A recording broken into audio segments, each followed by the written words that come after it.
എല്ലാവർക്കും നമസ്കാരം. ആദ്യം തന്നെ ഇങ്ങനെ ഒരു പരിപാടിയിലേക്ക് ക്ഷണിച്ചതിന് പ്രസ് ക്ലബിനോടുള്ള നന്ദി ആദ്യം തന്നെ അറിയിക്കുകയാണ്.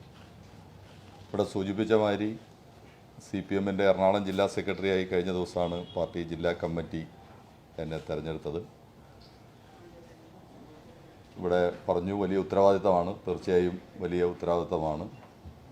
ആ ഉത്തരവാദിത്തം പാർട്ടി കാഴ്ചപ്പാടനുസരിച്ച് ഈ നാട്ടിലെ ജനങ്ങൾക്ക് ഏറ്റവും ഗുണപ്രദമാവുന്ന വിധത്തിൽ ഉപയോഗിക്കാൻ പരമാവധി പരിശ്രമിക്കും എന്നുള്ളതാണ് ആദ്യം തന്നെ പറയാനുള്ളത്. വളരെ സാധാരണക്കാരായിട്ടുള്ള മനുഷ്യരുടെ ഉൾപ്പെടെയുള്ള ജീവിത പ്രശ്നങ്ങളെ ഗൗരവമായി ഉയർത്തിക്കൊണ്ടുവരാനും ആ ജീവിത പ്രശ്നങ്ങൾക്ക് പരിഹാരം കാണുന്നതിനാവശ്യമായിട്ടുള്ള നിരന്തരമായ ഇടപെടൽ നടത്തുന്ന പ്രസ്ഥാനമാണ് CPM എന്നുള്ളത് നിങ്ങൾക്കറിയാം. ആ പ്രവർത്തനത്തെ കൂടുതൽ ശക്തിപ്പെടുത്തുക എന്നുള്ളതാണ് പ്രധാനമായും ഞങ്ങളുടെ മുമ്പുള്ള ദൗത്യം. ഇവിടെ സൂചിപ്പിക്കേണ്ടായി രാജ്യത്തിൻ്റെ പൊതുവായ സാഹചര്യങ്ങളെ സംബന്ധിച്ച് ഇവിടെ ആമുഖത്തിൽ പറയുകയുണ്ടായി. വളരെ സങ്കീർണതകൾ നിറഞ്ഞ ഒരു രാഷ്ട്രീയ സാഹചര്യമാണ് ഇന്ത്യക്കകത്ത് നിൽക്കുന്നത് എന്നുള്ളത് നമുക്ക് അവർക്കും അറിയാം. ഇന്ത്യ എന്ന ആശയം തന്നെ വെല്ലുവിളിക്കപ്പെട്ടുകൊണ്ടിരിക്കുന്നു എന്ന് ഗൗരവമായി ചിന്തിക്കുന്ന ഒരു സാഹചര്യമാണ്. ഇന്ത്യ എന്ന ആശയം രൂപപ്പെടുത്തതും ബലപ്പെട്ടതും സ്വാതന്ത്ര്യ സമര പ്രക്ഷോഭത്തിൻ്റെ ഭാഗമായി അതിൻ്റെ ഒരു ഉൽപ്പന്നമായി രൂപപ്പെട്ടു വന്നതാണ് ആധുനിക ഇന്ത്യ എന്ന ഒരു കൺസെപ്റ്റ് എന്നുള്ളതാണ്. ആ ആധുനിക ഇന്ത്യയുടെ അടിത്തറകളിൽ പ്രധാനപ്പെട്ടത് ജനാധിപത്യവും മതനിരപേക്ഷത, അതിൻ്റെ വൈവിധ്യങ്ങളെ അംഗീകരിക്കുന്ന ഫെഡറൽ ഘടന, ഇതെല്ലാം കൂടി ഉൾച്ചേർന്നതാണ്. നിർഭാഗ്യവശാൽ കഴിഞ്ഞ കുറേയേറെ വർഷക്കാലമായി, ഒരു 10 വർഷത്തിലോളം ആയി രാജ്യത്തിനകത്ത് അധികാരത്തിലിരിക്കുന്നവർ തന്നെ അത്തരം പ്രവണതകളെ വെല്ലുവിളിക്കുന്ന, അല്ലെങ്കിൽ ആധുനിക ഇന്ത്യൻ കൺസെപ്റ്റുകളെ തന്നെ ചോദ്യം ചെയ്യപ്പെടുന്ന, തകർക്കപ്പെടുന്ന പല നീക്കങ്ങളിലേക്ക് നീങ്ങുന്ന ഒരു അപകടകരമായ പ്രവണത ഇന്ത്യക്കകത്തുണ്ട് എന്നുള്ളത് നമുക്കറിയാം. അപ്പോൾ ആ സാഹചര്യത്തിൽ ആധുനിക ഇന്ത്യയെ സംരക്ഷിക്കുക എന്ന ഏറ്റവും വലിയ ഉത്തരവാദിത്വം എല്ലാ മനുഷ്യരും കൂടി ചേർത്തെടുക്കേണ്ട ഒരു ഘട്ടത്തിലാണ് നമ്മൾ മുമ്പോട്ട് പോയിക്കൊണ്ടിരിക്കുന്നത്. അതിനോടൊപ്പമാണ് കോർപ്പറേറ്റ് നയങ്ങൾ, നവ ഉദാരവൽക്കരണ നയങ്ങൾ 1990-കൾക്ക് ശേഷം ഉള്ള നമ്മുടെ അനുഭവങ്ങളുണ്ട്. നീണ്ട പതിറ്റാണ്ടുകൾ അത് പിന്നിട്ട് കഴിഞ്ഞിരിക്കുന്നു. ആ അനുഭവങ്ങൾ നവ ഉദാരവൽക്കരണ നയങ്ങൾ കൊണ്ടുവരുന്ന ഘട്ടത്തിൽ ചൂണ്ടിക്കാണിച്ച, അല്ലെങ്കിൽ അതിനെ അനുകൂലിക്കുന്നവർ ഉയർത്തിക്കാണിച്ച ഒരു രീതിയിലല്ല ഉണ്ടായിക്കഴിഞ്ഞത് എന്നുള്ള 3 പതിറ്റാണ്ട് അനുഭവം നമ്മളെ പഠിപ്പിക്കുന്നുണ്ട്. അന്നേ തന്നെ ഇടതുപക്ഷ പ്രസ്ഥാനങ്ങൾ വളരെ ശക്തിയായി ഇത് ഉണ്ടാകാൻ പോകുന്ന ആഘാതങ്ങളെ സംബന്ധിച്ച് ചൂണ്ടിക്കാണിച്ചിരുന്നു. അതിനെ സാധൂകരിക്കുന്ന അനുഭവങ്ങളാണ് 90-കൾക്ക് ശേഷമുള്ള 3-3.5 പതിറ്റാണ്ട് കൊണ്ട് നമ്മുടെ രാജ്യം എത്തപ്പെട്ടത്. അതാണ് ഇവിടെ ആമുഖ പ്രഭാഷണത്തിൽ സൂചിപ്പിച്ച രാജ്യത്തെ സമസ്ത മേഖലകളും തകരുന്ന നിലയിലേക്ക് മാറുന്നു. കാർഷിക മേഖല, സംഘടിത വ്യവസായ മേഖലകൾ, മറ്റു മേഖലകളുടെ എല്ലാം തകർച്ചയുടെ ഒരു പ്രധാനപ്പെട്ട കാരണങ്ങളിലൊന്നായി ആ നയത്തെ നമുക്ക് കാണാൻ കഴിയുന്നതാണ്. അത് തീർത്ത ജീവിത പ്രയാസങ്ങൾ അഭിമുഖീകരിക്കുന്ന ഒരു ജനതയാണ് ഇന്ത്യയുടെ മണ്ണിലുള്ളത്. യഥാർത്ഥത്തിൽ ആ ജനതയുടെ ജീവിത പ്രയാസങ്ങളെ മുൻനിർത്തിക്കൊണ്ടുള്ള സമരങ്ങളെ ശക്തിപ്പെടുത്തുക എന്നുള്ളതാണ് CPM ഇന്ത്യയിൽ ആകമാനം പരിശ്രമിച്ചുകൊണ്ടിരിക്കുന്നത്. ഏറ്റവും ഒടുവിൽ ചേർന്ന പാർട്ടി കോൺഗ്രസും അതിനാണ് അടിവരയിട്ടിട്ടുള്ളത് എന്നുള്ളത് നിങ്ങൾ ശ്രദ്ധിച്ചിട്ടുണ്ടാകും. ആ സമരത്തെ ശക്തിപ്പെടുത്തിക്കൊണ്ട് തന്നെയാണ് ഞാൻ ആദ്യം സൂചിപ്പിച്ച മതനിരപേക്ഷ ഇന്ത്യയെ സംരക്ഷിക്കാൻ കഴിയുക, അഥവാ ആധുനിക ഇന്ത്യയെ സംരക്ഷിക്കാൻ കഴിയുക എന്ന കാഴ്ചപ്പാട് മുന്നോട്ട് വച്ചാണ് CPM ഇന്ത്യക്കകത്ത് പ്രവർത്തിക്കുന്നത്.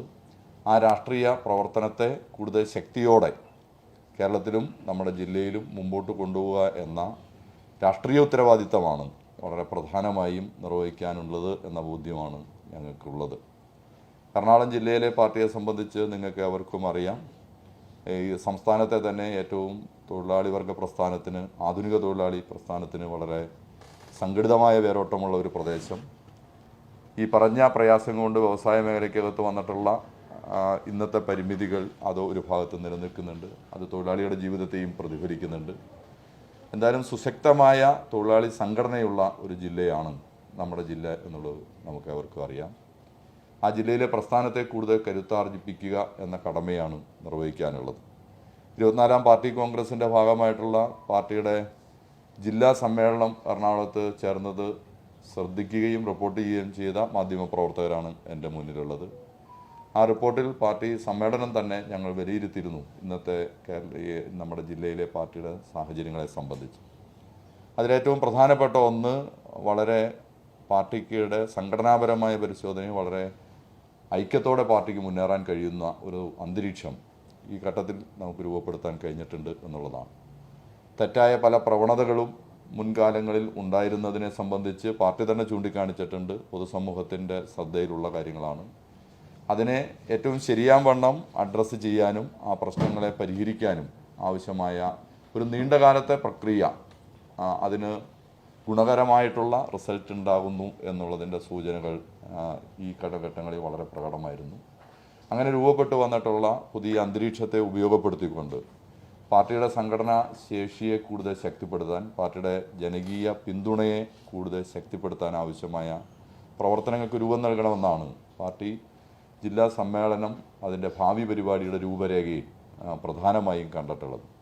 അത് ഞങ്ങൾ ഗൗരവപൂർവ്വം സമ്മേളനത്തിൻ്റെ തീരുമാനത്തെ ഏറ്റെടുത്തുകൊണ്ട് പുതുതായി രൂപം കൊണ്ടിട്ടുള്ള ജില്ലാ സെക്രട്ടേറിയറ്റും ജില്ലാ കമ്മിറ്റിയും വിശദമായി ചർച്ച ചെയ്ത് വ്യത്യസ്ത മേഖലകളിൽ നമ്മുടെ എറണാകുളം എന്നുള്ളത് അതിവേഗതയിൽ വികസിച്ചുകൊണ്ടിരിക്കുന്ന ഒരു നഗരം കൂടിയാണ്. ആ നഗരത്തിൻ്റെ സവിശേഷകരമായ പ്രത്യേകതകളുണ്ട്. ആ പ്രത്യേകതകളെല്ലാം ഉൾച്ചേർത്തുകൊണ്ട് ഈ കാഴ്ചപ്പാടിൻ്റെ അടിസ്ഥാനത്തിൽ പാർട്ടി സംഘടനയും പാർട്ടിയെ കൂടുതൽ ജനങ്ങളുടെ ഇടയിലേക്ക് അടുപ്പിക്കാൻ കഴിയുന്ന പ്രവർത്തനങ്ങൾക്കും രൂപം നൽകും എന്നുള്ളതാണ് ഇപ്പോൾ ഞങ്ങൾ പ്രാഥമികമായി ചർച്ച ചെയ്തിട്ടുള്ളത്.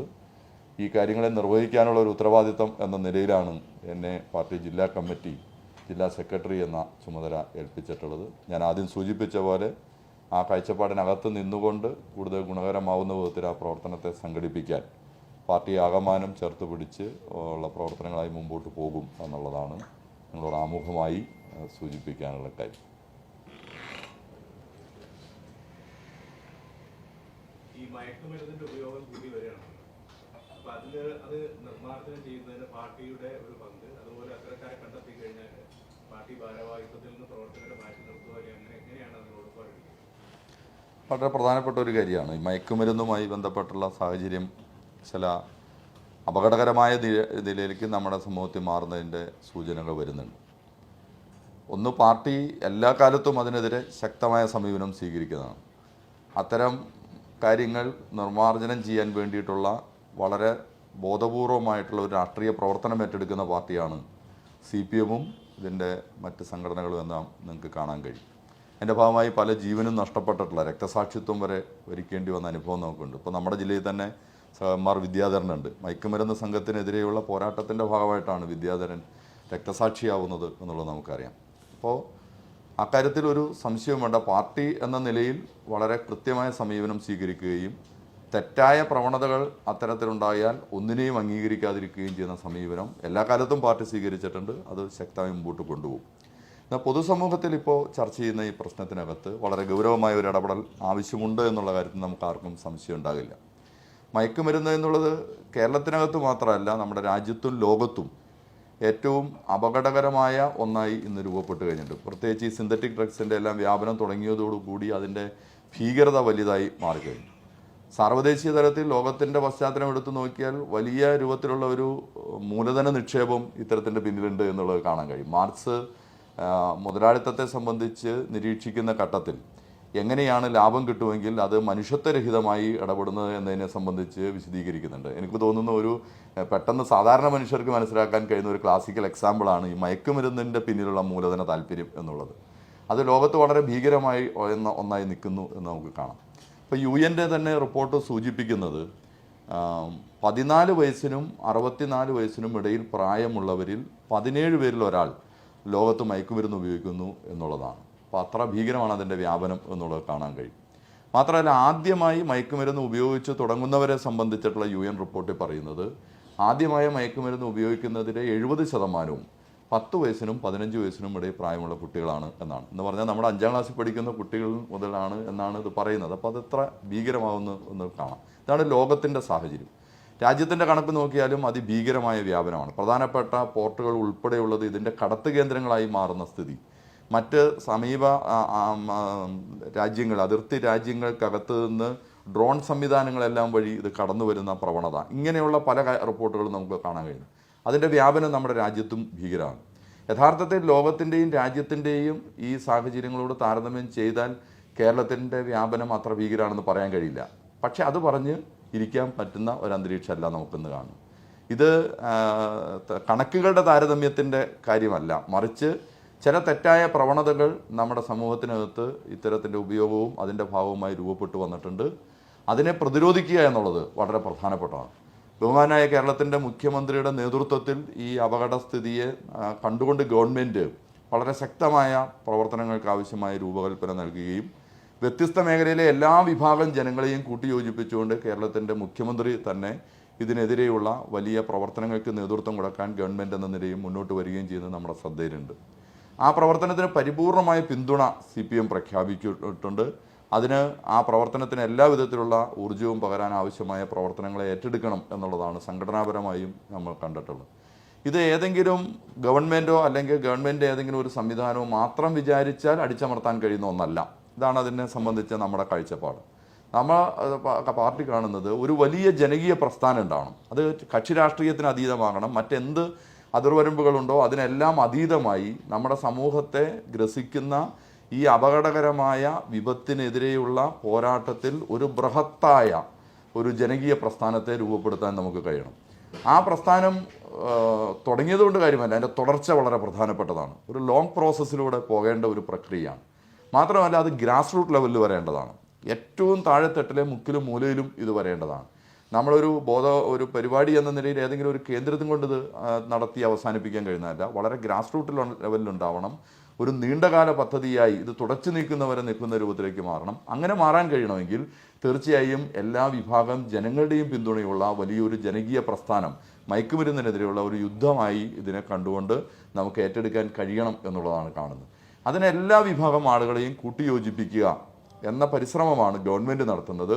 പാർട്ടി എന്ന നിലയിൽ ഞങ്ങളും പരിശ്രമിക്കുന്നത് ഈ വിഷയത്തിനകത്ത് എല്ലാ വിഭാഗം ആളുകളെയും കൂട്ടിയോജിപ്പിച്ചുകൊണ്ടുള്ള ഒരു വലിയ ജനകീയ പ്രതിരോധത്തെ രൂപപ്പെടുത്തി വികസിപ്പിക്കുക എന്നുള്ളതാണ്.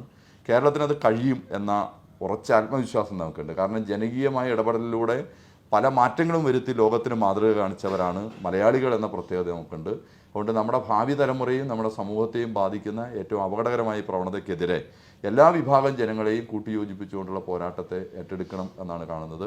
ഞങ്ങൾ പാർട്ടി എന്ന നിലയിൽ പ്രത്യേകമായി എൻ്റെ പരിപാടികൾ പ്ലാൻ ചെയ്തിട്ടുണ്ട്. ഈ മെയ് മാസം 1-ാം തീയതി ഇപ്പോൾ വൈപ്പിനിൽ 25 കിലോമീറ്റർ 25,000 ആളുകളെ അണിനിരത്തുന്ന പരിപാടിയിലേക്ക് ഞങ്ങൾ പോകുന്നു. ആ പരിപാടിയിലേക്ക് എത്തുന്നതിന് മുമ്പേ ഓരോ യൂണിറ്റ് തലങ്ങളിലും ബ്രാഞ്ച് തലങ്ങളിലും ഞങ്ങൾ സംഘടിപ്പിച്ച വീട്ടുമുറ്റ സദസ്സുകൾ, അതിൻ്റെ കൂട്ടായ്മകൾ, അതിൻ്റെ കമ്മിറ്റി രൂപങ്ങൾ, അങ്ങനെ വളരെ ഗ്രാസ് റൂട്ട് ലെവലിലുള്ള പ്രവർത്തനങ്ങൾ നടത്തിക്കൊണ്ടാണ് ഈ മെയ് മാസം 1-ാം തീയതി വൈപ്പിനിൽ ഇപ്പോൾ 25,000 പേരെ അണിനിരത്തുന്ന പരിപാടിയിലേക്ക് പോകുന്നത്. അത് നിങ്ങൾ ശ്രദ്ധിച്ചിട്ടുണ്ടാവും ചിലരെങ്കിലും എന്നാണ് ഞാൻ കരുതുന്നത്. എല്ലാ വിഭാഗം ആളുകളുണ്ട്. ഞങ്ങളുടെ പാർട്ടിക്കാർ മാത്രമല്ല, ഞങ്ങളുടെ ഒരു പാർട്ടി പരിപാടി എന്ന നിലയിലുമല്ല. ഞങ്ങളതിന് നേതൃത്വം കൊടുക്കുന്നു, അതിന് ഇനിഷ്യേറ്റീവ് എടുക്കുന്നു. അവിടുത്തെ എല്ലാ വിഭാഗം ആളുകളും, സാമുദായിക സംഘടനകൾ, മറ്റുള്ള ആളുകൾ, ക്ലബ്ബുകൾ, ഇങ്ങനെ പറഞ്ഞ എല്ലാ ആളുകളും ചേർന്ന് നിന്നുകൊണ്ടാണ് ആ പരിപാടി നടത്തുന്നത്. കൊച്ചി തുടങ്ങിയ പരിപാടികളുടെ ഭാഗമായിട്ടുള്ള പ്രവർത്തനം ആരംഭിച്ചിട്ടുണ്ട്. ജില്ലയിലാകമാനം ഈ പ്രവർത്തനം ഈ രൂപത്തിൽ രൂപപ്പെടുത്താൻ ആവശ്യമായ കാര്യമാണ് ആലോചിച്ചിട്ടുള്ളത്.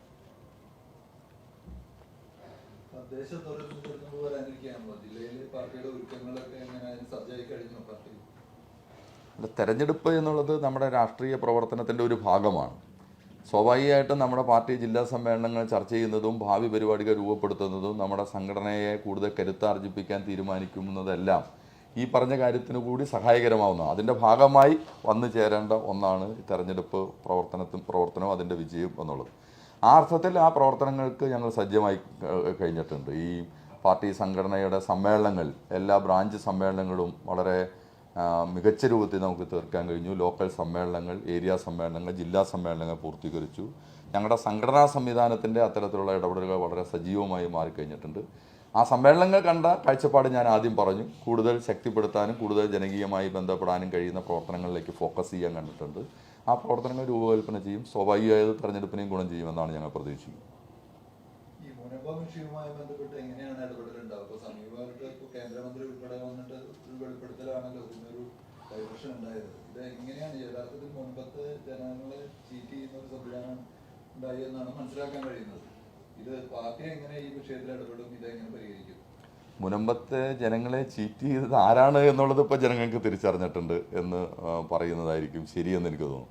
ആ കാര്യത്തിൽ പാർട്ടി വളരെ സുവ്യക്തമായ നിലപാട് പാർട്ടിയും ഗവൺമെൻറ്റും ആദ്യഘട്ടം മുതൽ തന്നെ സ്വീകരിച്ചിട്ടുണ്ട്. ആ അതിനകത്ത് നമ്മൾ പൊതുവെ കണ്ട കാര്യം എന്താണ്, അവിടെ ജീവിക്കുന്ന പാവപ്പെട്ട ആ സാധാരണ മനുഷ്യരെ അവർക്ക് അർഹതപ്പെട്ട ആ ഭൂമിയിൽ നിന്ന് ഇറക്കി വിടാൻ ഒരു കാരണവശാലും അനുവദിക്കാൻ പാടില്ല.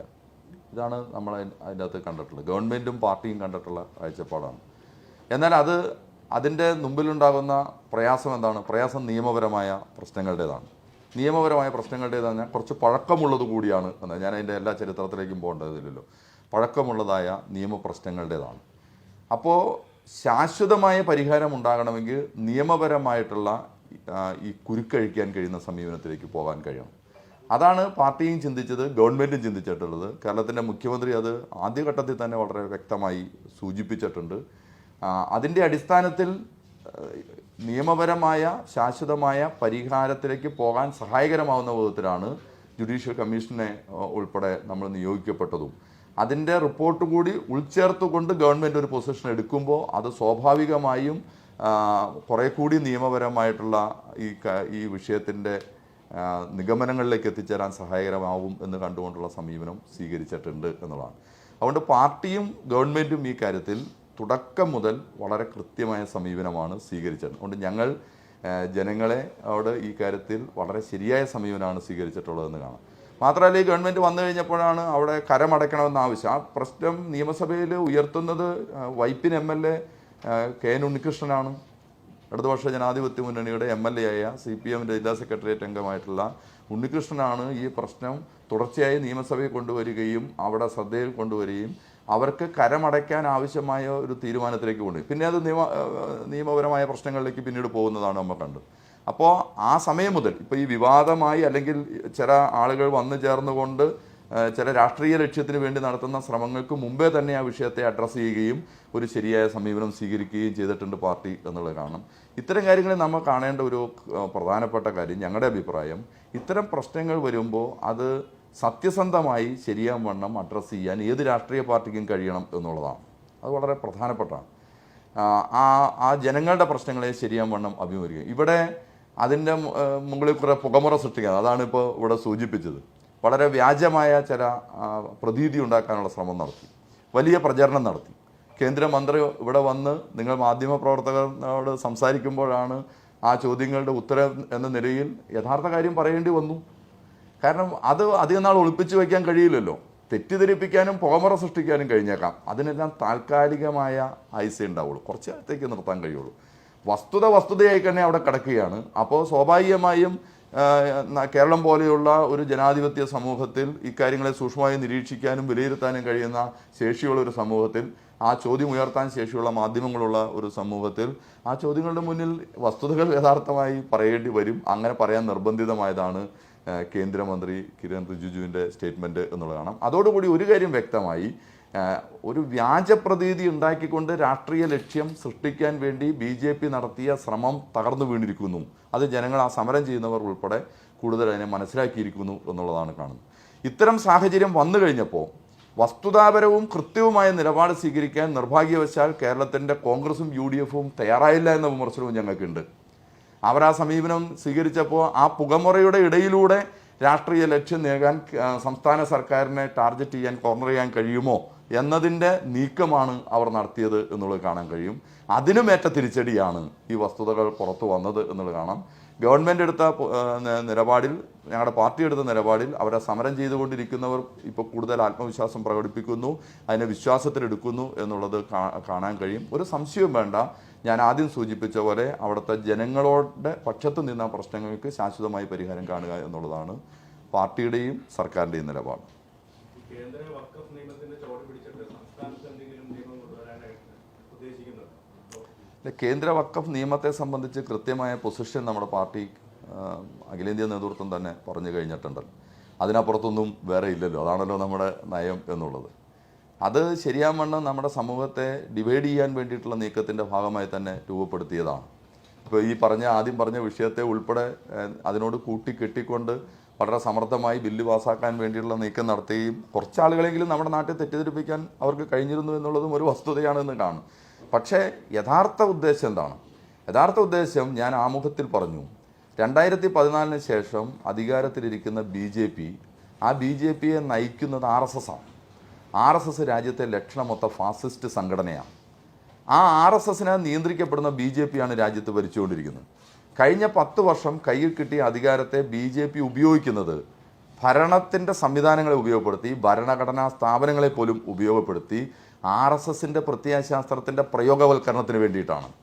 അത് ഉപയോഗപ്പെടുത്തിയാണ്. പാർലമെൻറ്റിനെ ഉപയോഗപ്പെടുത്തുന്നത് നമുക്ക് കാണാം. പാർലമെൻറ്റിലെ അംഗബലത്തിൻ്റെ കരുത്ത് ഉപയോഗപ്പെടുത്തിക്കൊണ്ട് ഇത്തരം സാധനങ്ങൾ കൊണ്ടുവന്ന അടിസ്ഥാനപരമായ ഭരണഘടനാ കാഴ്ചപ്പാടിന് തന്നെ വിരുദ്ധമായി ജനങ്ങളെ ഭിന്നിപ്പിക്കുകയും RSS പ്രത്യയശാസ്ത്രത്തിൻ്റെ പ്രയോഗവൽക്കരണത്തിന് ശക്തി പകരാൻ കഴിയുന്നതിനാവശ്യമായ നിയമനിർമ്മാണങ്ങളും അത്തരത്തിലുള്ള സ്ഥാപനങ്ങളെ ഉപയോഗിക്കപ്പെടുകയും ചെയ്യുന്ന ഒരു കാലമാണ് ഈ കാലം എന്നുള്ളത് കാണണം. ഇത് എല്ലാവരും തിരിച്ചറിയേണ്ടതാണ്. ഞാൻ അതാണ് ആദ്യം പറഞ്ഞത്. ആധുനിക ഇന്ത്യൻ സങ്കല്പങ്ങളെ തകർക്കുകയാണ്. ആധുനിക ഇന്ത്യയുടെ മൂല്യങ്ങളെ തകർക്കുകയാണ്. ആ മൂല്യങ്ങളെ തകർക്കുന്നതിൻ്റെ പല വിധത്തിലുള്ള പ്രയോഗങ്ങളിലെ ഒന്നായിട്ടാണ് നമ്മൾ ഇതിനെ ഉൾപ്പെടെ കാണേണ്ടത് എന്നുള്ളത് കാണണം. ആ കാര്യത്തിൽ വളരെ കൃത്യമായ പൊസിഷൻ നമ്മുടെ പാർട്ടി അഖിലേന്ത്യാ നേതൃത്വം സ്വീകരിച്ചിട്ടുണ്ട്. ബന്ധപ്പെട്ട ഗവൺമെൻറ് അതുമായി ബന്ധപ്പെട്ട് പറഞ്ഞിട്ടുണ്ട്. അത് ക്ലാരിറ്റി ഉണ്ടെന്നാണ് എനിക്ക് തോന്നുന്നത്. ന്യൂനപക്ഷങ്ങൾക്ക് കൂടുതൽ പ്രാപ്തിയുള്ള ജില്ലയാണ്. അപ്പം പാർട്ടിയിലേക്ക് ആകർഷിക്കാനായിട്ട് അല്ല, എല്ലാ വിഭാഗം ജനങ്ങളെയും പാർട്ടിയിലേക്ക് അടുപ്പിക്കുക എന്നുള്ളതാണ് നമ്മുടെ ലക്ഷ്യം. ഞങ്ങൾ വെക്കുന്നത് തൊഴിലാളികളുടെയും കർഷകരുടെയും പാവപ്പെട്ട സാമാന്യ ജനതയുടെയും പ്രശ്നങ്ങളെ അഡ്രസ്സ് ചെയ്യുക എന്നുള്ളതാണ്. അത് മതമോ ജാതിയോ നോക്കാതെ എല്ലാ വിഭാഗത്തിൽപ്പെട്ട മനുഷ്യരെയും സ്വാഭാവികമായും പാർട്ടിയോട് അടുപ്പിക്കാൻ ആവശ്യമായ ഒരു വർഗവീക്ഷണത്തോടെയുള്ള കാഴ്ചപ്പാടാണ് നമ്മൾ മുമ്പോട്ട് വയ്ക്കുന്നത്. അതിന് ഞങ്ങൾക്ക് സഹായകരമാകുന്നുണ്ട് കേരളത്തിൻ്റെ ഗവൺമെൻറ് എന്നാണ് ഞങ്ങൾ വിശ്വസിക്കുന്നത്. ഞങ്ങളുടെ സംഘടനാ പ്രവർത്തനത്തിന് സഹായകരമാകുന്ന സമീപനം കേരളത്തിൻ്റെ ഗവൺമെൻറ് സ്വീകരിക്കുന്നു. കാരണം കേരളത്തിൻ്റെ ഗവൺമെൻറ് എന്നുള്ളത് രാജ്യത്തെ ഒരു ബദൽ ഗവൺമെൻറ്റാണ്. ഞാൻ ആദ്യം സൂചിപ്പിച്ച വർഗീയ ഇന്ത്യക്കെതിരെയുള്ള മതനിരപേക്ഷതയുടെ കരുത്ത് നിലനിർത്താൻ സഹായിക്കുന്നത് കേരളത്തിലെ പുരോഗമന രാഷ്ട്രീയവും അതിൻ്റെ ഭാഗമാകുന്ന ഗവൺമെൻറ്റിൻ്റെയും പങ്ക് ചെറുതല്ല. ആർക്കും നിഷേധിക്കാൻ കഴിയില്ല. അത് മാത്രമാണെന്ന് ഞാൻ പറയുന്നില്ല, പക്ഷെ അത് ആർക്കും നിഷേധിക്കാൻ കഴിയാത്ത ഒന്നാണ്. 2, ആഗോളവൽക്കരണ രാഷ്ട്രീയത്തിൻ്റെ ബദൽ എന്ത് എന്ന ചോദ്യത്തിന് ആ ബദലുണ്ട്, ആ ബദൽ സൃഷ്ടിക്കാൻ കഴിയും എന്ന് കാണിച്ചു കൊടുക്കുന്ന ഗവൺമെൻറ് കൂടിയാണ്. ഇത് മുതലാളിത്ത സാമൂഹ്യ വ്യവസ്ഥയിൽ ഇതുപോലെയുള്ള ഒരു കേന്ദ്ര ഗവൺമെൻറ് രാജ്യം ഭരിക്കുന്ന കാലയളവിൽ അതിനകത്തു നിന്നുകൊണ്ടും ചില ബദലുകൾ ഉയർത്താൻ കഴിയും. ആ ബദലുകൾ ഇന്ത്യക്കകത്ത് ശക്തിപ്പെട്ടാൽ മറ്റൊരു ലോകം നമുക്ക് സാധ്യമാക്കാൻ കഴിയും എന്ന് മുദ്രാവാക്യത്തിനെ സപ്പോർട്ട് ചെയ്യുന്ന അല്ലെങ്കിൽ അതിന് പിന്തുണ നൽകുന്ന നയം നടപ്പാക്കുന്ന ഗവൺമെൻറ്റാണ് കേരളത്തിൻ്റെ ഗവൺമെൻറ് എന്നുള്ളത് കാണാൻ കഴിയും. ആ ഗവൺമെൻറ് നടപ്പാക്കുന്ന നിരവധി പദ്ധതികൾ ഇവിടെയുണ്ട്. അത് സ്വാഭാവികമായിട്ട് എല്ലാ വിഭാഗം ജനങ്ങളെയും ആകർഷിക്കുന്നുണ്ട്. ഇപ്പോൾ കേരളത്തിൻ്റെ ആരോഗ്യ മേഖലയിലെ മാറ്റം അത് ഏതെങ്കിലും ഒരു മതവിഭാഗത്തെ മാത്രം ബാധിക്കുന്നത് എല്ലാ വിഭാഗത്തിലെയും പാവപ്പെട്ടവർക്ക് കിട്ടുന്ന ഗുണകരമായ മാറ്റം അത് നമുക്ക് കാണാം. വിദ്യാഭ്യാസ മേഖലയ്ക്കകത്ത് വരുന്ന മാറ്റം, സാമൂഹ്യ സുരക്ഷാ കാര്യങ്ങൾക്കകത്ത് കേരളം എടുക്കുന്ന ഇതെല്ലാം എല്ലാ വിഭാഗങ്ങളെയും ആകർഷിക്കാൻ കഴിയുന്നതാണ്. കേരളത്തിൻ്റെ പശ്ചാത്തല വികസനത്തിനകത്തുണ്ടാകുന്ന പുരോഗതി എല്ലാ വിഭാഗങ്ങളെയും ആകർഷിക്കാൻ കഴിയുന്ന, മധ്യവർഗം ഉൾപ്പെടെയുള്ള എല്ലാ വിഭാഗങ്ങളെയും ആകർഷിക്കാൻ കഴിയുന്നതാണ്. മാത്രവുമല്ല, നവകേരളത്തിൻ്റെ പുതുവഴികൾ എന്ന രേഖ കൊല്ലം സമ്മേളനം അംഗീകരിച്ചത് നിങ്ങൾ ശ്രദ്ധിച്ചിട്ടുണ്ടാവും. മുഖ്യമന്ത്രി അവതരിപ്പിച്ച രേഖ നവകേരളത്തിൻ്റെ പുതുവഴികളിലൂടെ ഗവൺമെൻറ് തന്നെ മുമ്പോട്ട് വയ്ക്കുന്നത് വരുന്ന 25 വർഷക്കാലം കൊണ്ട് കേരളത്തിനകത്തുണ്ടാകുന്ന ഒരു പുരോഗതിയെ സംബന്ധിച്ചാണ്, ഒരു മദ്യസമ്പന്ന സമൂഹത്തിലേക്കുള്ള കേരളത്തിൻ്റെ മാറ്റത്തെ സംബന്ധിച്ചാണ്. അതിന് വൈജ്ഞാനിക സമ്പദ്ഘടനയിൽ ഊന്നി നിന്നുകൊണ്ടുള്ള ഒരു മാറ്റം വളരെ സുപ്രധാനമാണ്. നിങ്ങൾ കുറേ കൂടി ചർച്ച ചെയ്യണമെന്നാണ് എൻ്റെ വിനീതമായ റിക്വസ്റ്റ്. കേരളം രൂപം കൊണ്ടതിന് ശേഷമുള്ള ഒരു നിർണായകമായ മാറ്റത്തിൻ്റെ ഭാഗമാണ് അത് എന്നുള്ളത് കാണാൻ കഴിയും. കാരണം നമ്മുടെ അസറ്റ് അല്ലെങ്കിൽ വിഭവം എന്നുള്ളത് കേരളം നേടിയെടുത്ത നേട്ടങ്ങളുടെ ഭാഗമായി വന്ന നമ്മുടെ മക്കളുടെ അറിവും അവരുടെ കഴിവും പ്രാപ്തിയുമാണ്. അത് ലോകത്ത് ഏതിനോടും മത്സരിക്കാൻ ശേഷിയുള്ളവരായി നമ്മൾ മാറി. നമ്മൾ നേടിയ വിദ്യാഭ്യാസത്തെ കേരളത്തിൻ്റെ സമ്പത്തുൽപാദന പ്രക്രിയയോട് ബന്ധപ്പെടുത്താൻ വളരെ പ്രധാനപ്പെട്ട ഒരു മാറ്റം അനിവാര്യമാണ്. ആ മാറ്റം കേരളത്തിൻ്റെ സമ്പദ്ഘടനയുടെ വളർച്ചയ്ക്ക് ഊന്നേണ്ടത് വൈജ്ഞാനിക സമ്പദ് മേഖലയിലാണ് എന്ന കാഴ്ചപ്പാട് ഗവൺമെൻറ് വച്ചിരിക്കുന്നു. അത് വെച്ചുകൊണ്ട് മുമ്പോട്ട് പോകുമ്പോൾ നമ്മുടെ ചെറുപ്പക്കാർക്ക് തൊഴിൽ കിട്ടാനുള്ള സാധ്യത, ലോകത്തെവിടെയുള്ള കമ്പനികൾക്കും ഇവിടെ ഇരുന്ന് പണിയെടുക്കാൻ കഴിയത്തക്ക വിധത്തിലേക്ക് നമ്മുടെ പശ്ചാത്തല സൗകര്യങ്ങളും ചെറുപ്പക്കാരെ മാറ്റുന്ന സാഹചര്യം, ഇതെല്ലാം രൂപപ്പെട്ടു വരുന്ന പുതിയ കാലത്തിൻ്റെ ഒരു നവകേരളത്തിൻ്റെ ഒരു അന്തരീക്ഷം, അതൊരു ഗവൺമെൻറ്റിൻ്റെ തുടർച്ചയിൽ ജനങ്ങൾക്ക് അതിൽ പുലർത്തുന്ന ആത്മവിശ്വാസം, ഇതെല്ലാം ചേർന്നുകൊണ്ട് മൈനോറിറ്റി വിഭാഗം ഉൾപ്പെടെ എല്ലാ വിഭാഗം ജനങ്ങളെയും കൂടെ നിർത്താൻ കഴിയുന്ന ഒരു അന്തരീക്ഷത്തിലേക്ക് കേരളീയ രാഷ്ട്രീയ അന്തരീക്ഷത്തെ കൂടുതൽ ശക്തിപ്പെടുത്താൻ കഴിയുമെന്ന വിശ്വാസമാണ് ഞങ്ങൾക്കുള്ളത്.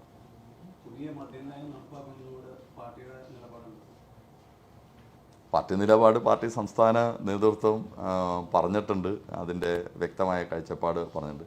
മദ്യത്തിൻ്റെ കാര്യത്തിൽ മദ്യ നിരോധനമല്ല, മദ്യവർജനം എന്നുള്ളതാണ് പാർട്ടി കാഴ്ചപ്പാട്. അതിനെ ഏറ്റവും ശക്തിയായി മുമ്പോട്ട് വയ്ക്കുക എന്നുള്ള സമീപനമാണ് പാർട്ടി സ്വീകരിച്ചിട്ടുള്ളത്.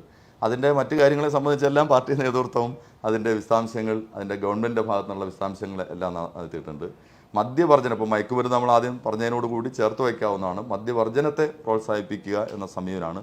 അതിന് ഏറ്റവും ശക്തിയായുള്ള നിലപാട് സ്വീകരിക്കും. ഒരു ദിവസം മദ്യം വിളമ്പാത്തത് കൊണ്ട് അവസാനിക്കാത്ത ഒരു പ്രശ്നമല്ല അത്. നിങ്ങളതിനെ അങ്ങനെയാണ് കാണേണ്ടത്. ഒരു ദിവസം മദ്യം വേണ്ട എന്നത് പറഞ്ഞതുകൊണ്ട് അവസാനിക്കുന്ന ഒരു പ്രശ്നം അല്ല ഇത്. അതിന് മറ്റു പല അനുബന്ധ കാര്യങ്ങളുമുണ്ട്. ആ ട്രൈ ഡേ ഒഴിവാക്കിയതിൻ്റെ കാര്യത്തെ സംബന്ധിച്ച് ഗവൺമെൻറ്റിൻ്റെ വിശദീകരണവും മറ്റു കാര്യങ്ങളുമുണ്ട്. കേരളം, ഞാൻ ആദ്യം പറഞ്ഞ നവകേരള കാഴ്ചപ്പാടിലേക്കുള്ള ഫോക്കസിൽ ഏറ്റവും പ്രധാനമായി രൂപം നൽകുന്ന ഒരു ഒന്ന് കേരളത്തിൻ്റെ ടൂറിസം മേഖല ഉൾപ്പെടെയുള്ളതാണ്. നമുക്കറിയാം, മറ്റേ ലോകത്ത് തന്നെ കണ്ടിരിക്കേണ്ട 52 സ്ഥലങ്ങളിൽ ഉള്ള ഒരു നില എന്ന് തിരഞ്ഞെടുക്കപ്പെട്ട കേരളത്തിൻ്റെ പ്രത്യേകത നമുക്കറിയാം. കേരളത്തിൻ്റെ സമ്പത്തുൽപാദന പ്രക്രിയ ശക്തിപ്പെടുത്താനും കേരളത്തിലെ ചെറുപ്പക്കാർക്ക് ഇവിടെ തൊഴിലവസരങ്ങൾ സൃഷ്ടിക്കാനും നമുക്ക് ഫോക്കസ് ചെയ്യാൻ കഴിയുന്ന പ്രധാനപ്പെട്ട ഒരു മേഖലയാണ് ടൂറിസം എന്നുള്ളത്. കാരണം അതിൻ്റെ ആരോഗ്യകരമായ വളർച്ച കൂടി ഗവൺമെൻറ് ലക്ഷ്യം വെച്ചിട്ടുണ്ട് എന്നുള്ളത് ഗവൺമെൻറ്റിൻ്റെ വിശദീകരണത്തിൽ നിന്ന് വായിച്ചതിൽ ഞാൻ മനസ്സിലാക്കിയത് അതാണ്. പക്ഷേ അത് വെച്ചുകൊണ്ട് അത് മാറ്റിയതുകൊണ്ട് മദ്യ നിരോധനത്തെ മദ്യത്തിൻ്റെ കാര്യത്തിലാകതായി എന്ന നിഗമനത്തിലേക്ക് എത്താൻ കഴിയില്ല. മദ്യവർജനത്തിന് ഒരു ഞാൻ മയക്കുമരുന്നിൻ്റെ കാര്യം സൂചിപ്പിച്ച പോലെ ഒരു നിരന്തരവും തുടർച്ചയിലുമുള്ള ബോധവൽക്കരണ പ്രക്രിയ ഏറ്റെടുക്കുക എന്നുള്ളതാണ് പ്രധാനം. ആ പ്രവർത്തനത്തെ കൂടുതൽ ശക്തിയെ മുമ്പോട്ട് കൊണ്ടുപോവുക എന്നുള്ളതാണ് കാണുന്നത്. കൂടിയില്ല.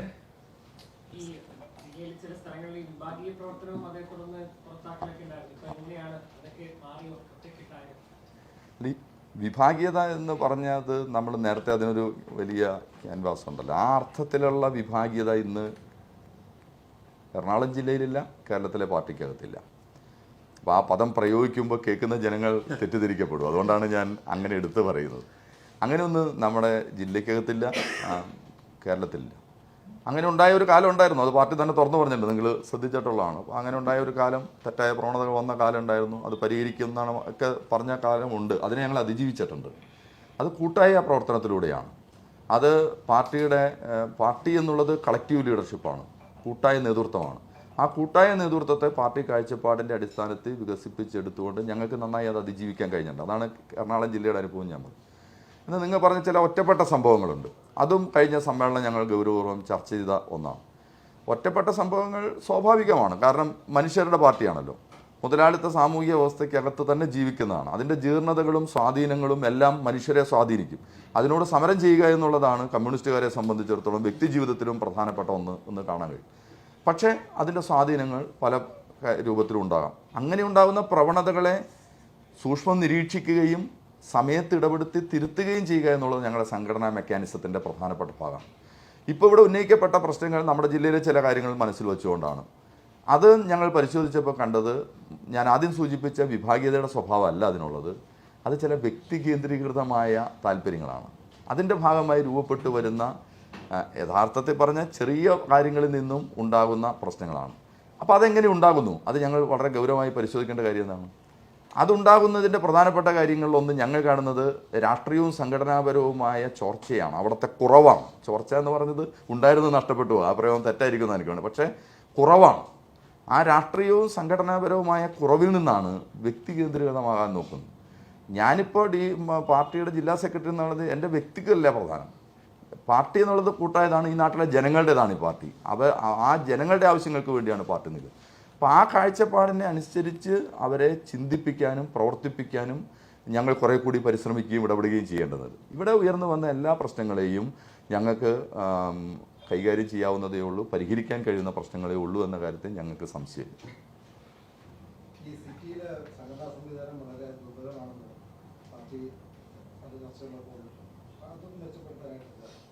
അല്ല, അതിന് ഇപ്പോൾ നഗരവൽക്കരിക്കപ്പെടുന്ന പ്രദേശങ്ങൾ പുതിയ പുതിയ വെല്ലുവിളികൾ വരുന്നുണ്ട്. ഇപ്പോൾ സിറ്റിയിൽ നല്ല പാർട്ടി സംഘടന ഉള്ള സ്ഥലമാണ്. നമ്മുടെ എറണാകുളം ജില്ലയിൽ ഇപ്പോൾ തൊഴിലാളികളെയും പാവപ്പെട്ടവരെയും പെട്ടെന്ന് റാലി ചെയ്യാൻ പറഞ്ഞാൽ വലിയ രൂപത്തിൽ കഴിയുന്ന സുസംഘടിതമായൊരു സംവിധാനമുള്ള ജില്ല തന്നെയാണ്. പക്ഷേ പുതിയ കാലത്തെ പുതിയ മാറ്റങ്ങൾ വരുന്നു. അതാണ് നഗരവൽക്കരിക്കപ്പെടുന്ന പ്രദേശങ്ങളുടെ. ആ പുതിയ മാറ്റത്തിനനുസരിച്ച് എങ്ങനെ മാറ്റങ്ങൾ കൊണ്ടുവരണം, അത് വളരെ പ്രധാനപ്പെട്ട ഒന്നായി ഞങ്ങൾ കണ്ടിട്ടുണ്ട്. അതിന് സഹായകരമാവുന്ന ഒരു ശില്പശാല, ഒരു നഗരത്തിനകത്തെ പുതിയ സാഹചര്യങ്ങളെ അഡ്രസ്സ് ചെയ്യുന്നതിനും അതിനെ ഇടപെടുന്നതിനും വേണ്ടുന്ന ഒരു സംസ്ഥാനതല ശില്പശാല ഞങ്ങൾ പൂർത്തീകരിച്ചിട്ടുണ്ട്. അതിൻ്റെ തുടർച്ചയിൽ നമ്മുടെ ജില്ലാ തലത്തിലും ഈ നമ്മുടെ എറണാകുളം ജില്ലയുടെ സവിശേഷകരമായ പ്രത്യേകതകളെ വച്ചുകൊണ്ടുള്ള ഒരു പരിശോധന നടത്താൻ ഞങ്ങൾ കണ്ടിട്ടുണ്ട്. അത് ഉടനെ തന്നെ പ്ലാൻ ചെയ്യുന്നതാണ്. വേഗതയിൽ വളരുന്ന ജില്ല എന്ന നിലയിൽ പല പ്രവണതകളുണ്ട്, നല്ല ഗുണങ്ങളുണ്ട്, എന്നാൽ ചില പ്രയാസങ്ങൾ നമ്മൾ അഭിമുഖീകരിക്കുന്നുണ്ട്. അപ്പോൾ അതിനെ ഒരു സമഗ്രതയിൽ പരിശോധിക്കാൻ ഞങ്ങൾ കണ്ടിട്ടുണ്ട്. ഐ ടി മേഖലയും ഇതുപോലെ പ്രധാനപ്പെട്ടാണ്. ഇവിടെ ആമുഖ പ്രഭാഷണത്തിൽ സൂചിപ്പിക്കുകയുണ്ടായി. ഐ ടി മേഖല വളരെ പ്രധാനപ്പെട്ടതാണ്. ഒരു കാലത്ത് ഇക്കാലത്തും ഏറ്റവും ആകർഷകമെന്ന് നമ്മളെല്ലാം വിലയിരുത്തുകയും പൊതുസമൂഹം കാണുകയും ചെയ്യുന്ന മേഖലയാണ്. ഞങ്ങളവിടെ ഞങ്ങളുടെ പല രൂപത്തിലുള്ള സാംസ്കാരിക സംഘടനകളുടെ പ്രവർത്തനങ്ങളെല്ലാം പുരോഗമനപരമായ ആശയങ്ങളുള്ള ചെറുപ്പക്കാരുടെ പ്രവർത്തനങ്ങൾ ഇതെല്ലാം ആ മേഖലയിൽ സജീവമായി നടക്കുന്നുണ്ട്.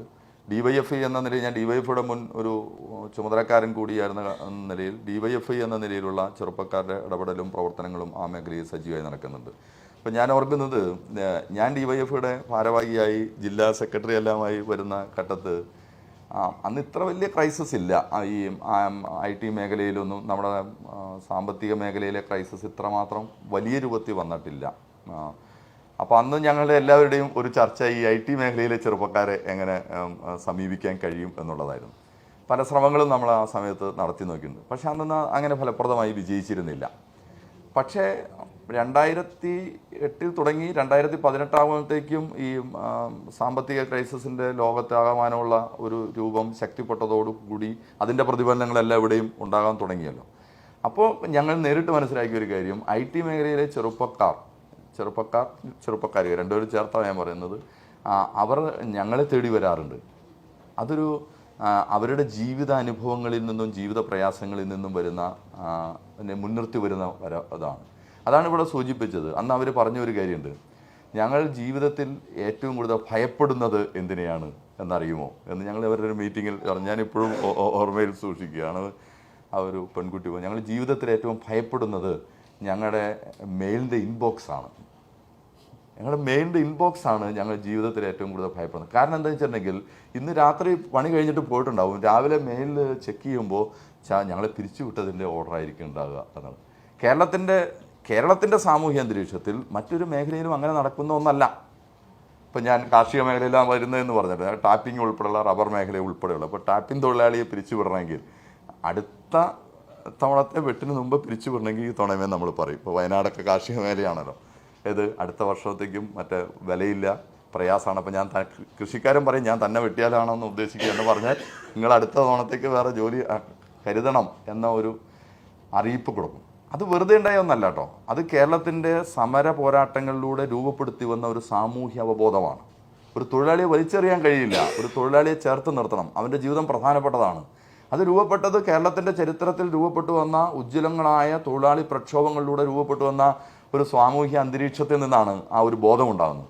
പക്ഷേ IT മേഖല പോലെയുള്ള മറ്റു മേഖലകൾ നിർദാക്ഷിണ്യം അവരെ അങ്ങനെ ചെയ്യുന്നുണ്ട്. അപ്പം അത്തരം അവരുടെ ജീവിത പ്രശ്നങ്ങൾ, തൊഴിൽ മേഖലയ്ക്കകത്തെ പ്രശ്നങ്ങൾ അത് ഗൗരവമായി ഞങ്ങൾ അഡ്രസ്സ് ചെയ്യുന്നുണ്ട്. അതിനോട് നല്ല രൂപത്തിലുള്ള പ്രതികരണം ആ മേഖലയ്ക്കകത്തുനിന്ന് ഉണ്ടാകുന്നുണ്ട്. തീർച്ചയായും ഞാൻ ആദ്യം സൂചിപ്പിച്ച പോരാട്ടത്തിൽ വലിയ പങ്കുവഹിക്കാനുള്ളവരാണ് ഈ IT മേഖലയ്ക്ക് അകത്തുൾപ്പെടെയുള്ള ന്യൂജൻ മേഖലയ്ക്കകത്ത് തൊഴിലെടുക്കുന്ന ചെറുപ്പക്കാർ എന്ന വിശ്വാസമാണ് ഞങ്ങൾക്ക്.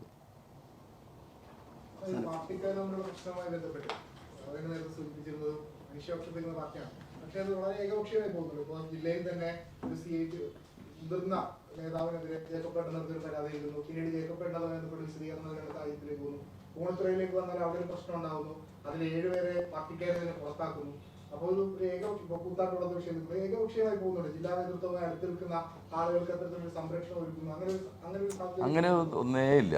ഇപ്പോൾ ജേക്കബ് പരാമർശിച്ചിട്ട് ഞാനിപ്പോൾ പറയുന്നത് തന്നെ അറിയില്ല. നമ്മുടെ പാർട്ടിയുടെ ഏറ്റവും മുതിർന്ന നേതാക്കങ്ങളിലായിരുന്നു. ഇപ്പോൾ അദ്ദേഹം ജീവിച്ചിരിക്കുന്നില്ല, മരണപ്പെട്ടു പോവുക ജോലി. ഞാനതുകൊണ്ട് അതിൻ്റെ അങ്ങനെ നിങ്ങൾ അവസാനം പറഞ്ഞ അങ്ങനെ ഒരു കാര്യമേ ഇല്ല. ഏതെങ്കിലും നേതൃത്വത്തിൻ്റെ താല്പര്യങ്ങൾക്കനുസരിച്ചല്ല പാർട്ടി പ്രവർത്തിക്കുന്നത്, അങ്ങനെ പ്രവർത്തിച്ചിട്ടേ ഇല്ല. ഓരോ വിഷയത്തെയും ശരിയാം വണ്ണം പരിശോധിച്ച് അതിലെ ശരിയായ നിഗമനത്തിലേക്ക് എത്തിയിട്ടുള്ള സമീപനമാണ്. ഞാനതാണ് പറഞ്ഞത്, കളക്റ്റീവ് ലീഡർഷിപ്പാണ്. ഞാൻ ജില്ലാ സെക്രട്ടറി ആണെന്ന് കരുതി എനിക്ക് തനിച്ച് ചെയ്യാൻ കഴിയില്ല, പാർട്ടിക്ക് അങ്ങനെ കഴിയില്ല. അതല്ല പാർട്ടിയുടെ സംവിധാനം. അതൊരു തെറ്റായ പ്രതീതി നിങ്ങൾ ഉണ്ടാക്കുന്നതാണ്. അത് അല്ല പാർട്ടിയുടെ സംവിധാനം. ഞങ്ങളുടെ മുമ്പാകെ ഒരു പ്രശ്നം വന്നാൽ, ഒരു വിഷയം വന്നാൽ അത് ഞങ്ങളുടെ ഘടകങ്ങൾ ചർച്ച ചെയ്യുകയാണ് ചെയ്യുന്നത്. അതിപ്പോൾ പ്രശ്നമുണ്ടാകുന്ന പ്രദേശത്തെ ഘടകം ചർച്ച ചെയ്യുന്നുണ്ടെങ്കിൽ അത് ചർച്ച ചെയ്യും, അതിൻ്റെ മേൽഘടകങ്ങൾ എടുക്കും. ഇപ്പോൾ ജില്ലാ സെക്രട്ടറി എന്ന നിലയിൽ ഒരു ഇത്തരം ഗൗരവപ്പെട്ട ഒരു പ്രശ്നം നമ്മുടെ മുമ്പിൽ വന്നാൽ ഞങ്ങളുടെ ജില്ലാ സെക്രട്ടേറിയറ്റ് ചർച്ച ചെയ്യും, ജില്ലാ കമ്മിറ്റി ചർച്ച ചെയ്യും. അതാണ് കളക്റ്റീവ് ലീഡർഷിപ്പിൻ്റെ പ്രത്യേകത. അവിടെ നിന്ന് എടുക്കുന്ന നിഗമനങ്ങളും തീരുമാനങ്ങളുടെ അടിസ്ഥാനത്തിൽ ആവശ്യമായ മറ്റെന്തെങ്കിലും കാര്യങ്ങൾ ഒരു കേഡറെ സംബന്ധിച്ച് എടുക്കേണ്ടി വന്നാൽ ഞങ്ങൾ എടുക്കുന്നുള്ളൂ. അതൊന്നും ഒരിക്കലും വ്യക്തി കേന്ദ്രീകൃതമായോ വ്യക്തി താല്പര്യത്തിൻ്റെ അടിസ്ഥാനത്തിലോ എടുക്കപ്പെടുന്ന ഒരു പ്രോസസ്സല്ല. അത് ഈ രൂപത്തിലാണ് എടുക്കുന്നത് എന്നാണ് സൂചിപ്പിക്കുക. ഒരിക്കലുമില്ല. SFI കേരളത്തിൽ ഏറ്റവും ചടുലമായി ഇടപെടുന്ന ഏറ്റവും സജീവമായ സംഘടനയാണ് എന്നാണ് ഞങ്ങളുടെ അഭിപ്രായം. ഒരു തലവേദനയും SFI പാർട്ടിക്ക് സൃഷ്ടിക്കുന്നില്ല. SFI കേരളത്തിൻ്റെ ക്യാമ്പസുകൾക്കകത്ത് നടത്തിയ ധീരോദാത്തമായ സമര പോരാട്ടത്തിൻ്റെ ചരിത്രമുണ്ട്. ആ സമര പോരാട്ടത്തിൻ്റെ ചരിത്രത്തെ മുറുകെ പിടിച്ചുകൊണ്ട് തന്നെയാണ് അവർ മുമ്പോട്ട് പോയിക്കൊണ്ടിരിക്കുന്നത്. ആഗോളവൽക്കരണം വ്യത്യസ്ത മേഖലകളിൽ തീർത്ത പ്രശ്നങ്ങൾ പോലെ തന്നെ നമ്മുടെ കലാലയങ്ങൾക്കകത്തെ അന്തരീക്ഷങ്ങളിലും മാറ്റം വരുത്തിയിട്ടുണ്ട്. രാഷ്ട്രീയ പ്രവർത്തനം പാടില്ല എന്നുള്ള കോടതി വിധികൾ വരുന്നത് ഉൾപ്പെടെയുള്ള അനുഭവങ്ങൾ നമ്മുടെ മുമ്പിലുണ്ട്. അപ്പോൾ അത്തരം സാഹചര്യങ്ങൾക്കകത്തും ക്യാമ്പസിനകത്തെ ജനാധിപത്യത്തെ നിലനിർത്താൻ, ജനാധിപത്യവൽക്കരണത്തെ കൂടുതൽ ശക്തിപ്പെടുത്താൻ ഏറ്റവും ശരിയാവണ്ണം ഇടപെടുകയാണ്. നിങ്ങൾ വെറുതെ പറഞ്ഞാൽ നിൽക്കുക, കേരളത്തിലെ ഏറ്റവും കൂടുതൽ കുട്ടികൾ പിന്തുണയ്ക്കുന്ന പ്രസ്ഥാനം SFI ആണ്. നമുക്ക് അത്ര മോശപ്പെട്ട സംഘടനയുടെ പിന്നിൽ SFI അങ്ങനെയാണെങ്കിൽ അങ്ങനെ ജനങ്ങൾ അണിനിരക്കും. അപ്പോൾ അതൊരു തെറ്റായ നരേഷൻ SFIയെ സംബന്ധിച്ച് ഉണ്ടാക്കാൻ വേണ്ടുന്ന പരിശ്രമമാണ്. ഞാനത് പൂർണ്ണമായും തള്ളിക്കളയുകയാണ്. SFIക്ക് ഞാൻ ആദ്യം പറഞ്ഞ പോലെ ഞങ്ങളിലെല്ലാം ഉണ്ടാകുന്ന പോലെയുള്ള കുറവുകളും പ്രശ്നങ്ങളും ഉണ്ടാകാം. അതിനെ അങ്ങനെ വിമർശിച്ചാൽ ആ വിമർശനത്തെ ഉൾക്കൊള്ളാനും തയ്യാറാണ്. തിരുത്തേണ്ട കാര്യങ്ങളുണ്ടെങ്കിൽ അതും ചെയ്യാം. പക്ഷേ ഒറ്റ വാക്കിൽ തലവേദന ഉണ്ടാക്കുക അത് തെറ്റാണ്. ഒരു തെറ്റായ വിലയിരുത്തലും തെറ്റായ പ്രയോഗമാണ്. അങ്ങനെ ഞങ്ങൾ കാണുന്നതേ ഇല്ല. SFI ഏറ്റവും ഊർജ്ജസ്വലതയോടെ പ്രവർത്തിക്കുന്ന സംഘടനയാണ്. SFI ഏറ്റവും കൂടുതൽ വിദ്യാർത്ഥികളെ അഡ്രസ്സ് ചെയ്യുന്നതാണ്. SFI ക്യാമ്പസിനകത്തെ ജനാധിപത്യവൽക്കരണത്തിന് വേണ്ടി ഏറ്റവും ശക്തമായി ഇടപെടുന്ന സർഗാത്മക സംഘടനയാണ് എന്നാണ് ഞങ്ങളുടെ അഭിപ്രായം. വരും മാസങ്ങളിൽ കൂടുതൽ കോളേജുകളും സ്കൂളുകളൊക്കെ തുറക്കാൻ പോവുകയാണ്. അപ്പോൾ ഈ റാങ്കിങ്ങിനെ കുറിച്ചൊക്കെ നമ്മൾ ഈയിടെ കുറച്ച് കൂടുതലായിട്ട് കഴിഞ്ഞ അക്കാഡമിക് ഇയറിൽ ഉണ്ടായിരുന്നു. അപ്പോൾ ഇത്തവണ ഈ SFI കൂടുതൽ അങ്ങനെയൊക്കെ പറഞ്ഞു. ആ സ്ഥിതിക്ക് ഈ റാഗിങ് കുറക്കാൻ വേണ്ടിയിട്ട് പ്രത്യേകിച്ച് ഒത്തിരി അനുഭവങ്ങൾ നമുക്ക് ഉണ്ടായിട്ടുണ്ട്. ഈ റാഗിങ് കുറക്കാൻ വേണ്ടിയിട്ട് എന്താണ് പാർട്ടി നിലപാട്? SFI അല്ലെങ്കിൽ അങ്ങനെയുള്ള അല്ലാതെ SFI പോലെയുള്ള SFI മോശമാക്കി പറഞ്ഞല്ല, അത്തരം സംഘടനകൾ ഉൾപ്പെടുന്ന ഒരു സംഘടനയാണ് SFI. ഈ റാഗിങ് എന്ന് പറയുന്ന സംവിധാനം കുറക്കാൻ വേണ്ടിയിട്ട് പാർട്ടിക്ക് ചെയ്യാൻ പറ്റും. റാഗിങ് കുറയ്ക്കുകയല്ല, റാഗിങ് പോലെയുള്ള പ്രാകൃതമായ രീതി ഇല്ലാതാക്കുക എന്നുള്ളതാണ് നമ്മുടെ സമീപനം. അതിന് മുൻകൈ എടുക്കുന്നതാണ് SFI. ഞാൻ ആദ്യം സൂചിപ്പിച്ച തെറ്റായ ചില പ്രവണതകൾ ക്യാമ്പസുകൾക്കകത്ത് വന്നതിൻ്റെ അന്തരീക്ഷമുണ്ട്. ഞാൻ ആദ്യം സൂചിപ്പിക്കണ്ടേ, ആ അന്തരീക്ഷത്തിൻ്റെ തുടർച്ചയിലാണ് ഇത്തരം തെറ്റായ പ്രവണതകൾ ഉണ്ടാകുന്നത്. ഒരു വിദ്യാർത്ഥി രാഷ്ട്രീയത്തിൻ്റെ അല്ലെങ്കിൽ വിദ്യാർത്ഥി ക്യാമ്പസുകളുടെ പഴയകാല ചരിത്രം എടുത്തിയാൽ വലിയ അരാജകത്വമുള്ളൊരു ചരിത്രം നമുക്കുണ്ട് ക്യാമ്പസിൽ. ആ അരാജകത്വമുള്ള ക്യാമ്പസുകളെ ജനാധിപത്യവൽക്കരിച്ച സംഘടനയാണ് SFI. പുതിയ ആഗോളവൽക്കരണ സമീപനത്തിൻ്റെ ഭാഗമായ ചില നീക്കങ്ങൾ വന്നപ്പോൾ രാഷ്ട്രീയ പ്രവർത്തനം അപ്രസക്തമാകുകയും രാഷ്ട്രീയം തന്നെ മോശമാണെന്ന് പറയുകയും ചെറുപ്പക്കാർ രാഷ്ട്രീയം സംസാരിക്കാൻ പാടില്ല, വിദ്യാർത്ഥികൾ രാഷ്ട്രീയം സംസാരിക്കാൻ പാടില്ല എന്ന് പറയുകയും ചെയ്യുന്ന ഒരു പുതിയ കാഴ്ചപ്പാട് രൂപപ്പെട്ടതിൻ്റെ അന്തരീക്ഷത്തിൽ നിന്നും ഉയരുന്ന ചില തെറ്റായ പ്രവണതകളുണ്ട്. ചില ഗ്യാങ്ങുകൾ ഉണ്ടാകുന്നു ഇപ്പോൾ ക്യാമ്പസുകൾക്കകത്ത്, വേറെ ചില നീക്കങ്ങൾ ഉണ്ടാകുന്നു. അപ്പോൾ അത്തരം നീക്കങ്ങളുടെ ഉൽപ്പന്നമായി ഉണ്ടാകുന്ന ഈ തെറ്റായ പ്രവണതകളെ, റാഗിങ് ഉൾപ്പെടെയുള്ള രീതിയെ ഇല്ലായ്മ ചെയ്യുക എന്നുള്ളതാണ്. അതിന് SFI നേതൃത്വം കൊടുക്കും, പാർട്ടി അതിന് പരിപൂർണമായ പിന്തുണയും കൊടുക്കും. ഈ റാഗിങ് സംവിധാനങ്ങൾ നമ്മുടെ ക്യാമ്പസുകൾക്കകത്ത് അപരിഷ്കൃതമായ രീതി ഉണ്ടാകാൻ പാടില്ല. അത് നമുക്ക് തുടച്ചു നിൽക്കേണ്ടതാണ്. വിദ്യാർത്ഥികളുടെ ബോധമണ്ഡലങ്ങളിലേക്ക് അവരെ സർഗാത്മകമായി ചിന്തിക്കാൻ കഴിയുന്ന രൂപത്തിലേക്ക് അവരെ ഉയർത്തുക എന്നുള്ളത് ഇതിൽ വളരെ പ്രധാനപ്പെട്ടതാണ് എന്നതാണ്.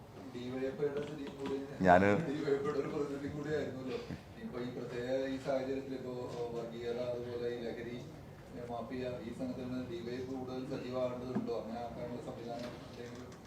ഇതോടുകൂടി അവസാനിപ്പിക്കാമെന്നാണ് ഞാൻ കുറച്ചധികം സമയം. DYFI ആ പറഞ്ഞ കാര്യങ്ങൾക്കെല്ലാം എതിരെ നിരന്തരമായി സമരം ചെയ്യുന്ന സംഘടനയാണ്, നിരന്തരം ഇടപെടുന്ന സംഘടനയാണ്. വ്യത്യസ്തമായ ഈ മേഖലകളിലെല്ലാം ഞാൻ അതാണ് പറഞ്ഞത്. വിദ്യാധരൻ മേഖലാ പ്രസിഡൻ്റായിരുന്നു ഞങ്ങളുടെ MR വിദ്യാധരൻ.